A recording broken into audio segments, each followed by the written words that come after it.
Welcome to the Well Drop. We're your hosts, Amber Berger. And Dina Wismer. So I used to not be able to drink coffee. It would make me feel jittery. My energy would crash in the afternoon.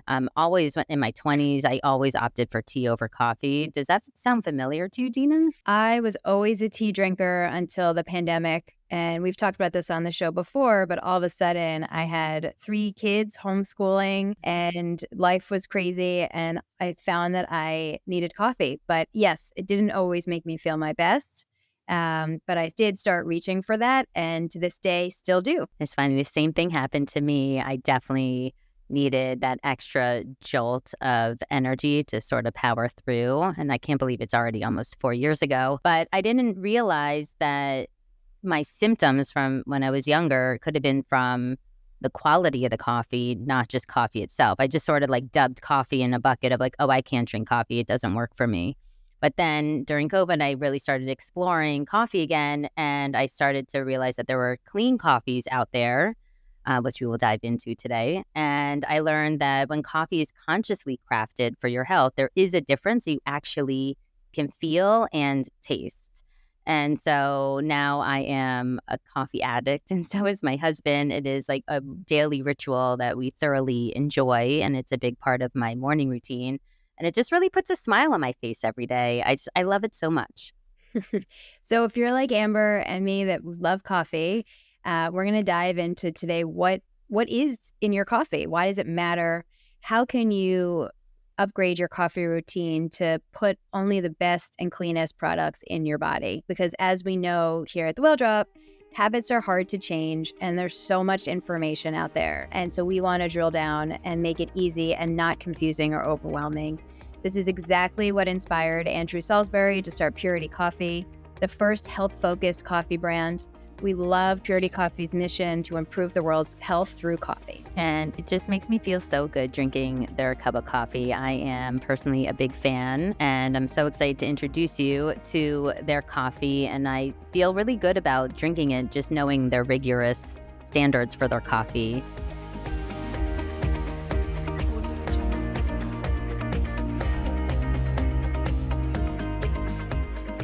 So today we love to welcome Andrew to the Well Drop. Thank you for joining us this morning. Oh, thank you very much.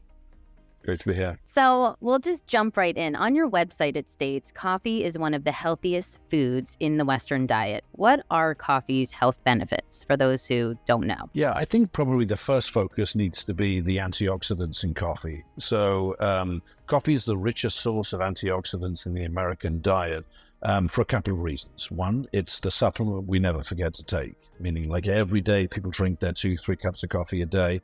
And the second thing is it's actually very high in antioxidants. So the benefit of antioxidants is it reduces inflammation in the body. And so we're bombarded with free radicals from what we eat and in the environment, and antioxidants reduce inflammation. A lot of disease is linked to inflammation in the body. So coffee is really high in antioxidants. The only things that are probably even higher than coffee would be things like cacao, very high quality cacao, and red wine. But red wine has a lot of polyphenols. But the only problem is if we're drinking 3 to 5 cups of red wine a day or 3 to 5 cups of servings of cacao, I mean, that has its own set of problems. So sort of mile high, I think that's probably the most important thing, is it reduces inflammation in the body in a very effective way. And you just do it every day anyway. I like that. That's great. It's like a built-in supplement without having to take an actual supplement, and it's natural. It comes from the earth, correct? Where does coffee come from? Yeah, the coffee tree. I mean, so typically it's around the equator. Not typically, it is around the equator, high elevations. Robusta is grown at lower elevations, and Arabica coffee, which is the coffee you probably drink, is higher elevations, and all along the equator. So, Central America, Latin America, that sort of thing, Africa. So despite all of the health benefits that coffee has, so many of us have side effects when we drink it. Jittery, upset stomach. Are those side effects connected to the quality of the coffee we're drinking? Where does that come from? Yeah, we never realized, or we didn't know whether the side effects would go away as a result of making every decision based on health. We just decided to make every decision based on health and then see what the end result was. So one of the things that was a bit of a surprise to us is testimonials started coming in of people feeling differently from drinking our coffee. And we still don't know today exactly what the cause is. I can tell you these are the sort of things that we believe the cause is. Some people are very sensitive to pesticide residues. Some people are sensitive to the mold or mycotoxins that coffee could have if you're not focused on that. They're also sensitive to the staling of coffee. So a lot of times we drink coffee that is stale, that's well off the roast date of the coffee. So the lipids, the oils on the coffee, the cafestol and the kawiol, become rancid. So when you see sort of like shiny coffee beans and you think, oh, that looks really nice, that's often the case of sort of rancid coffee. So we don't really know what the cause is, but we do know that the end result is that people who drink coffee that is really clean and high in antioxidants don't seem to have that same level of side effects. So I think everybody is different. Every individual is different. And I don't know where your sensitivities may lie, but it does seem that if you make every decision based on health, one of the great side benefits of this is that you don't have jitters, nervousness, acid reflux. Is that true for the kind of caffeine crash that can come from coffee as well? Does that lessen depending on the quality of coffee that you're drinking? I think it plays a huge part. I mean, the quality of coffee means that it's not just the issue you've got with coffee is that it's got a lot of contaminants and pesticide residue and that sort of thing. So it's the absence of bad stuff that you want, and there's also you want to maximize the good stuff, things like chlorogenic acids, the trigonylene, the things that are very positive for health. And we found that you maximize the good stuff, minimize the bad stuff, and people feel a lot better as a direct result of that. Yeah, you mentioned mold on the coffee beans. That's sort of where I first got intrigued about discovering different types of beans out there that are cleaner. Can you explain how mold can grow on beans? Because I think most people don't associate a mold sensitivity to possibly the coffee that they're drinking every day. Yeah. And typically the issue isn't the mold so much as the mycotoxins which eat the mold. But it has to start with molds. So you won't develop mycotoxins unless the mold originates in the first place. So mold can develop pretty much at any stage. So if you think of a coffee cherry, it's a little bit like a fruit. It's picked. If it's hand-picked and hand-selected, it's picked manually, and you're sort of like looking for those ripe cherries, which are bright red. If those cherries are underripe or overripe, and overripe means that they're black and they fall to the ground, you obviously don't want to pick those. The issue is with industrial farming, typically what happens is they take this sort of like a big U-shaped tractor that goes between the lines of coffee trees and basically shakes the trees. So it shakes out the ripe berries, the underripe berries, the overripe berries. And so the problem is then sorting those berries afterwards. Typically what happens is, like, I'm sure you can relate, sort of like you get a vat of strawberries that you put in the fridge and, one of them is moldy, just one is moldy, but then the next day, all of them are moldy. So the infestation of sort of like mold mycotoxins is very difficult once mold develops at any stage of the process to then sort for it and reduce it. You just have to make sure it never develops at any stage. And that means things like, the sacks of coffee cherries that are sitting by the side of the road to be picked up. If you wait a day or half a day for those things, then you have some problems. So those are sort of things that consumers don't normally care about or aware about if they're just looking at coffee through the lens of taste. But if you look at coffee through the lens of health, then that's a really big issue. And we've got to make sure that mold never develops, so there's no mold or mycotoxins in the coffee. It's amazing. I mean, I feel like that's so true with the industrialization of food generally. We forget how fragile it is and how real healthy food is susceptible to things like, you have to really treat it gently and with care. And it's so important to be reminded of that. And in every aspect, including coffee, which we often drink without thinking about it. Yeah, that was one of our biggest observations over time. So we decided when we started that we wanted to make every decision based on health, no compromise. So we lab tested coffees from around the world, and we just picked the ones that were highest in antioxidants. But the big aha moment for us is we started to recognize that the coffee we were frequently buying was coffee that was grown in an organic, regenerative way. So there was a lot of shade cover, that the soil was very fertile. And we're starting to recognize that obviously the soil is going to feed the coffee plants, and that's going to create higher antioxidants in the coffee. So we went straight to organic, regeneratively farmed coffee, Smithsonian bird friendly. We looked for sort of labels that showed that the coffee was grown in its natural environment. It wasn't a monoculture, it wasn't a monocrop, it was bananas, papaya was growing alongside it, a lot of shade. But you're dead right. I mean, I think that's the issue, that we've moved away from, looking at food as medicine. Yeah, I love that you were on the path for regenerative farming back then. I think that now it's sort of having a moment, which is great. People are getting more educated about the importance of your soils being mineral rich and the things that grow out of that, right? Then it goes into that product, which is amazing. I love things that, can you explain the importance of something being third party tested? Because I don't think people realize that even exists out there, that people can, choose a brand that's having their items tested so they actually are validated to know the quality of what they're ingesting. Yeah, and it was a decision we made early on. I mean, I think it's very important that there's credibility, that, especially when people are buying a product either to improve their health or they have health conditions, that they know that what you're saying about the coffee is very transparent, and that they understand the journey that the coffee has gone through. So third-party testing was very important for us. We used 3 independent labs to do our testing, and we test for a variety of things. Obviously, things like mycotoxins, mold, heavy metals, all that sort of thing, but basically pesticide residue. Just because, even though something is certified organic, unfortunately, there's runoff, there's neighboring farms, that sort of thing. So we've got to have a very high standard. And I think third-party testing is sort of important. I mean, that, in a way, it's one of my sort of pet peeves, one of my frustrations is I don't understand why more companies don't go through this basic minimum of third-party testing their coffee, at least for mold and mycotoxins. I think mycotoxins is a very low bar. I mean, of course, we should make sure that all our food is mold-free. I mean, that's just that should be table stakes. That should be the beginning. And to lab test a container of coffee to make sure it's free of mycotoxins when it arrives is about $150 investment for the whole container. Wow. So I don't understand why every coffee company doesn't say, this is the food safety standard we need. I want to highlight something you just said, which to me is an aha moment. Just because it's certified organic doesn't mean that it's 100% safe. And honestly, I am a consumer. I look for organic and feel safer when it's organic. And to me, it is to think about, oh, no, you have to go really, if you want to really be aware, you have to go further than that. Is it third-party tested? Yeah.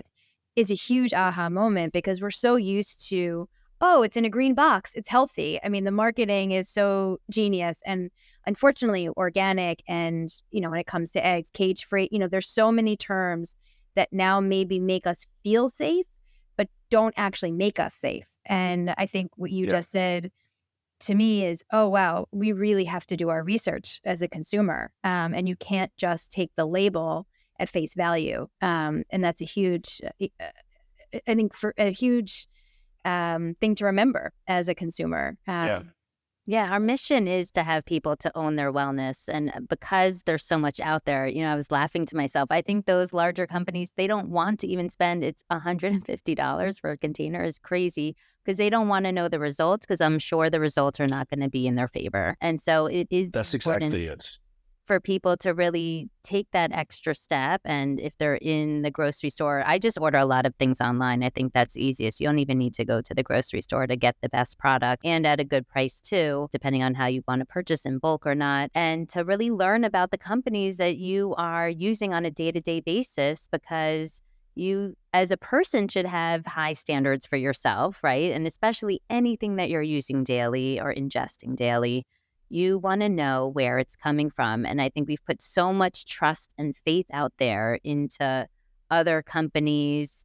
There's actually a friend of mine we'll edit this out, but my friend of mine just actually did a lawsuit right today against Kellogg, for targeting kids. And we kind of know what that's all about. But you really need, until there's legislation to have the companies be held to higher standards, it's really the job of the consumer for today's day to upgrade our standards and really learn about the companies. And then you kind of have this active discovery, and I found you guys. Like, this is amazing. Yeah. And I love that your story, which I'd love to get into, of like your inspiration of what even created Purity Coffee, I think is really so. I love something that's created out of a need. And I think if you want to share with us, I think your wife's name is Amber too. Is that correct? Yeah, that's right. Yeah, that's right. If you want to share with us of how you even got into the coffee world. Yeah, I actually do that. And I was just going to say the one thing that you were saying about organic, I think is worth mentioning, is that it is sort of like a minimum low bar. I mean, in the sense that, and let's talk about coffee for a second. Organic means that it doesn't have pesticides, and that obviously it doesn't. So the risk is that it does actually have insect damage. So you've got this one problem, which is no one advantage, no pesticides, but a problem that is created, which it means it could have insect damage. And so it has to be specially graded, the highest grade of coffee that has no insect damage. So you have to know that it's not only organic, but it's also treated really well. And the same thing, I think, with food in general. I want to hear the story of Purity, but I'm also curious, while we're on the subject of coffee, I am not somebody that has made coffee a lot in my home. I would love to hear from you. How should we be preparing our coffee? So we're now aware that we need to be careful of what we're purchasing. But once it's in our home, what's the safest and most effective way to be preparing it so that we can consume it properly? We went all the way as a company, all the way up to the preparation stage. We've done a lot of testing on preparation, and for things like espresso, you get more chlorogenic acids. Cold brew is less acidity. There's lots of different ways of preparing coffee, but we decided to stop right there before the preparation stage, because if you've made all the decisions that are right about health of the coffee, then when you prepare it, it's really just there really isn't one better than another. So, for example, if you use a drip coffee, there's the lipids, the cafestol, the cariol are caught into the paper filter of the coffee. So if you've got high cholesterol, maybe you don't want to have drip coffee. Maybe you want to have something different. So there is a conversation about the right preparation for coffee for health, but we've sort of stopped up to that point and made every decision up to that point based on health, because we want people to just consume a lot of coffee. I mean, really, any way you could consume good quality coffee is good for your health. Wait, so how many cups is too many per day? You opened yourself up to that question. Yeah. Too much. I think so. So the rule of thumb is about 400 milligrams of caffeine. So there's two things that are working inside a coffee: caffeine and CGAs, the antioxidants. The health benefits don't come from the caffeine. They give us the jolt that we expect from coffee and we're used to, but the health benefits come from the chlorogenic acids. If you have about 400 milligrams of caffeine a day, most people find that's their sort of sweet spot, which is like that 2 to 3 cups of coffee. But it also depends if you're a fast metabolizer or a slow metabolizer of caffeine. So I'm a fast metabolizer of caffeine. It goes through my body very quickly, so I can drink a lot more coffee. If you're a slow metabolizer of caffeine, it means that, midday, if you have a cup of coffee, it'll affect your sleep that night. So I would say the rule of thumb, and where we're starting to see diminishing returns for the health benefits, I mean, only slightly, would be that 3 to 5 cups of coffee a day. I mean, most people are not drinking as much coffee as they probably could drink for their health. And the advice would be go for lower caffeinated coffee as well. So depending on how you decaffeinate your coffee, Swiss water process is the best way. It retains all the antioxidants in the coffee. So we have a coffee called Balance, which is 1/3 caffeine and 2/3 decaf. And so that means you can drink, obviously, 3 times the amount of coffee. I like that. So you can have it for the taste, but you're not getting the actual too much caffeine that's going to then affect your sleep. Is it true that it's dehydrating? Is that accurate? It's only dehydrating in the sense that it's less hydrating than water, but it's very hydrating. I mean, in other words, it's 98% water. So I mean, it's just only minimally less hydrating than water. So it's a little bit of an old wives' tale. Wow. It's just the way that the statistics are presented, Blowing my mind here. Sorry. Now, why was coffee given such a bad rap? Like, people always say it's not healthy. Yeah, what are some of Yeah. like the coffee myths that we should sort of uncover? It was one of the primary things that I looked at when I was first looking at coffee for health, and when my wife was having some health issues and drinking a lot of coffee. I saw this body of, I wouldn't say evidence, but people who were saying, I'm going to give up coffee. It's bad for me. New Year's resolution, I'm going to give up coffee. And a lot of this came from studies in the 50s and 60s that were done on coffee. And there were large observational studies.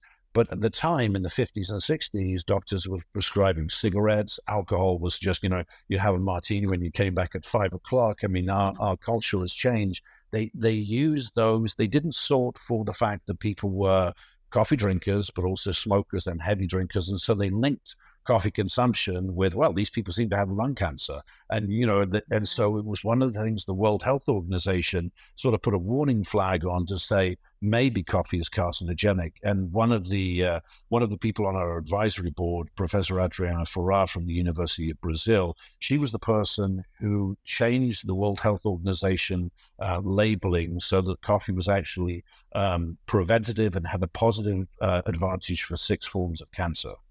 So it's again, statistics at the time and the world we lived in. Yeah, so we're here to shift the narrative today on the Well Drop. Right. So going back, Amber asked you about the origins of purity. I'd love to hear how you got involved in the coffee industry. Yeah, it's my background is not in coffee, was in software, and I sold a company, and we decided to take a year off. And during that time, traveling and that sort of thing, my wife started having some real health issues and low energy. Very difficult to get out of bed in the morning, get motivated. And like a lot of us, she reached for a cup of coffee as a way to sort of like give her that extra energy. And I think, Amber, you were mentioning about being a tea drinker. I was a tea drinker all of my life. I'd hardly ever touched coffee. It was really not my sort of focus. So I tried to persuade my wife to give up coffee because I thought, it's like one foot on the accelerator, one foot on the brake at the same time. And she was burning the engine out. I mean, it was really sort of like pushing her beyond what her natural limits were. So she was very resistant to the idea of giving up a cup of coffee, especially from a tea drinker. So she basically challenged me and she said, look, if you want me to give up my coffee, you need to show me real proof, real evidence. So I went down that rabbit hole, and I was lucky enough to take to dinner 2 professors from the Institute of Coffee Studies in Vanderbilt. So I sought them out. They're meant to be the sort of experts in coffee and health. And I basically, the first question was, okay, what's the real truth? Is coffee good for you or bad for you?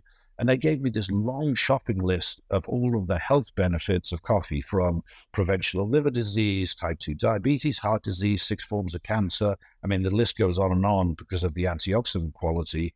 And there was just this huge, like aha moment where I just couldn't understand why nobody was focused on the health benefits of coffee, given the fact that this is something that, 164 million Americans woke up this morning and had a cup of coffee. How is this not a conversation? So I felt like either this was not true, like somehow these professors were misguided about this, or it was true. And there's just this really underserved community that is not drinking the very best coffee for health.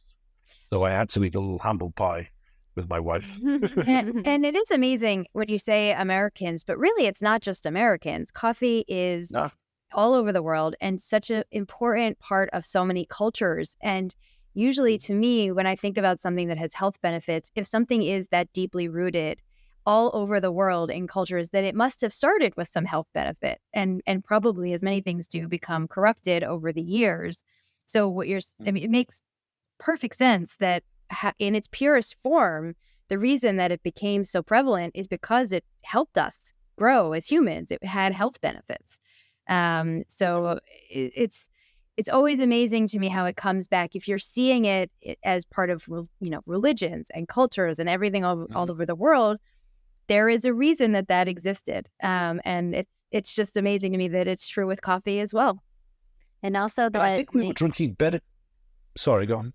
I think we might be saying the same thing, that it's so interesting to think that I couldn't drink coffee before, but it's really probably because I wasn't drinking quality coffee. My body was probably reacting to the mycotoxins that you were referencing earlier, and that it wasn't about the coffee, it was actually the mycotoxins. And so that if you choose a better quality coffee, you kind of remove that So hopefully you don't get the jitters or that energy crash, and you can actually enjoy the antioxidant benefits of coffee. And that's the thing. I mean, the mycotoxins you want to avoid. You want to avoid the pesticide residue, that sort of thing. But the really difficult work, but the area that I think is most interesting is how do you maximize the antioxidants that come from coffee? And so, what you were saying earlier about the coffee that indigenous tribes or we were drinking maybe 60 years ago, I honestly think that was a higher quality coffee because it was grown in this natural environment. It wasn't shipped across the planet, and so mold and mycotoxins could develop.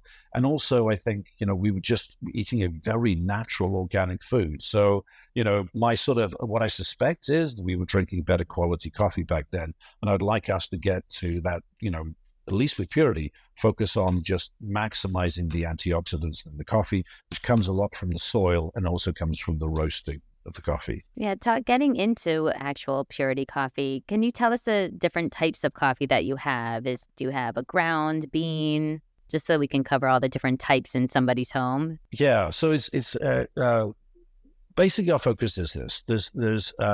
We have our flow coffee, which is our standard coffee, which is the maximum that we can do in terms of sort of regular standards for the coffee. But then we started to look at gut health. And so Ease Coffee is roasted a little bit darker. And the reason it's roasted darker is because the chlorogenic acids, which are the antioxidants, change into chlorogenic lactones. And so that's very good for gut health. So the darker the coffee, the better it is for gut health. But the only problem is the darker you roast the coffee, the more you roast away the antioxidants. So you have to be sort of aware of that. So we have this sort of sweet spot where it's not too dark because we don't want to create a thing called polycyclic aromatic hydrocarbons, PAHs, which you get from any burnt food on a darker roast. So very dark espresso bean, sort of they call it espresso bean coffee, that could be too dark because it has PAHs in it, which is possibly carcinogenic. So there's the flow, there's the ease, then protect, which is for the liver. We maximize the antioxidants in that, in the CGAs in that by lighter roasting that coffee. So it's, and we also select our beans based on which is going to have higher compounds that we care about. So it's a bit of science and research in order to be able to select the right bean, and then Balance is our fourth coffee. Balance is basically a third caffeinated coffee for those people who want to drink coffee in the afternoon. It's two distinct coffees. One is our decaf coffee and the other is our Balance coffee that is put together and then blended separately. And then the final one is Calm, which is Swiss water, which is a decaf. That's the very best way to caffeinate coffee, remove the caffeine content from the coffee, but retain all the antioxidants. Most people think of coffee as acidic. Do you know the pH level of your coffee? I do, but it's a little bit more acidic than watermelon and I think a few other things. It's a bit of one of these old wives' tales. It's a misnomer. It's one of these things where people go, wow, I've got acid reflux, therefore this coffee must be acidic, and therefore I must be reacting to the fact that this coffee is acidic and it doesn't work well in my body. I should buy a lower acidic coffee. Or acid coffee.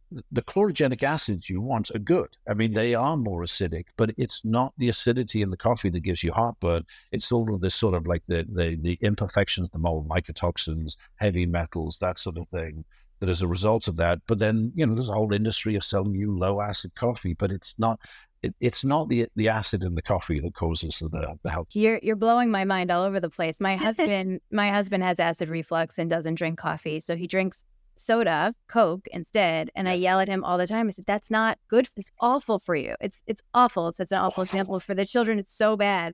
So now I hope you don't mind. I'm going to quote you and say that if you're going to have caffeine, the coffee is so much better for you. So thank you for that. Our show, we like to leave our listeners with one drop of wisdom that they could take away with them.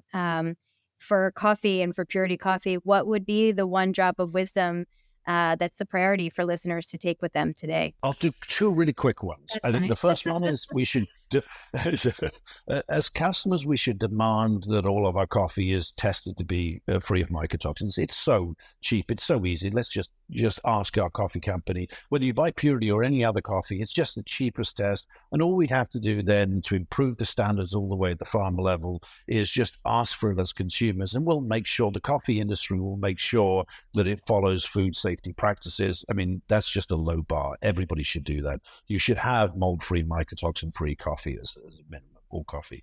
The second one, and I think probably the one that I'm most interested in right now, is that the soil makes a huge difference. So regenerative organic agriculture, where the soil that you grow the coffee in not only is nutrient dense, but it sort of feeds the plants, but it also sequesters carbon from the atmosphere. So one of the things we learned recently, and this is why we bought our first farm about a year and a half ago, and we're working with co-op farmers to move them up to a higher standard, is that good coffee that is grown for health is also coffee that is good for the environment. In other words, the soil sequesters carbon from the atmosphere, puts it down into the plant where it belongs, so we as consumers benefit and also the planet benefits. And so as consumers, I think it's important that we look for regenerative organic agriculture, and we look for things like Smithsonian bird friendly, hand-picked, hand-selected, just because this is one thing that we do every single day. And if we do it every single day, let's just pay attention to the thing we do every single day, not the thing that we're going to do once a month.